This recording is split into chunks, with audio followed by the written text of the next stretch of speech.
జమోరే గృహహింస చేశాడు అన్న విషయం అంతకు మించింది కాదే.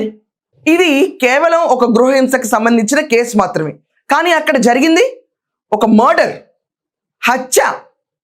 ఆ సరిపడా వాళ్ళ చెల్లి తీసుకొచ్చి అవి గొడ్డలి, మావి గన్ను, కత్తులు గొడ్డళ్ళు గన్నులు తప్ప మీకు ఇంకేం తెలియదా, ఇది వరకు వాళ్ళేదో పెద్ద చేతుల్లో గన్నులు ఆయుధాలతో పుట్టినలాగా ఈజీగా చెప్పేస్తుంది ఆవిడ.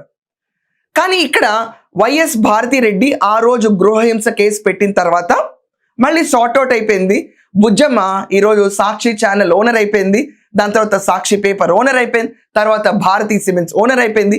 ఈ రోజు వీళ్ళని మించిన అన్యోన్య దాపత్యం లేనేలేదు. కానీ ఈరోజు చూసే వాళ్ళకి మాత్రం they are the very best couple.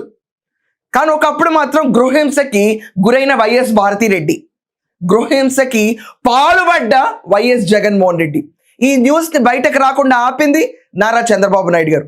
Chandrababu Naidu గారు ఇదే మాట నిజమే ఉంటే గనక, ఈ సోకాల్డ్ జగన్మోహన్ రెడ్డి గృహహింస అనేది పాల్పడి ఉంటే గనక, మీరు ఆ రోజు సీరియస్ యాక్షన్ తీసుకుంటే ఆంధ్రప్రదేశ్ జీవితంలో 5 ఏళ్ళు పోయి ఉండేవి కావు.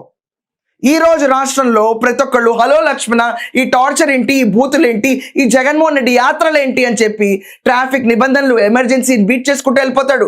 సింగయ్య తలెక్కించడం, ఇలాంటి దుర్ఘటనలని జరుగుండే కాదు కదా సార్. ఆ రోజు మొక్క స్థితిలోనే నలిపేసి ఉంటే, కేసు ఉన్నప్పుడు ఎక్స్పోజ్ చేసి కేసు రిజిస్టర్ చేస్తుంటే ఈ జగన్మోహన్ రెడ్డి అనే అతనికి పొలిటికల్ ఫ్యూచర్ ఉంటుండేదే కాదు.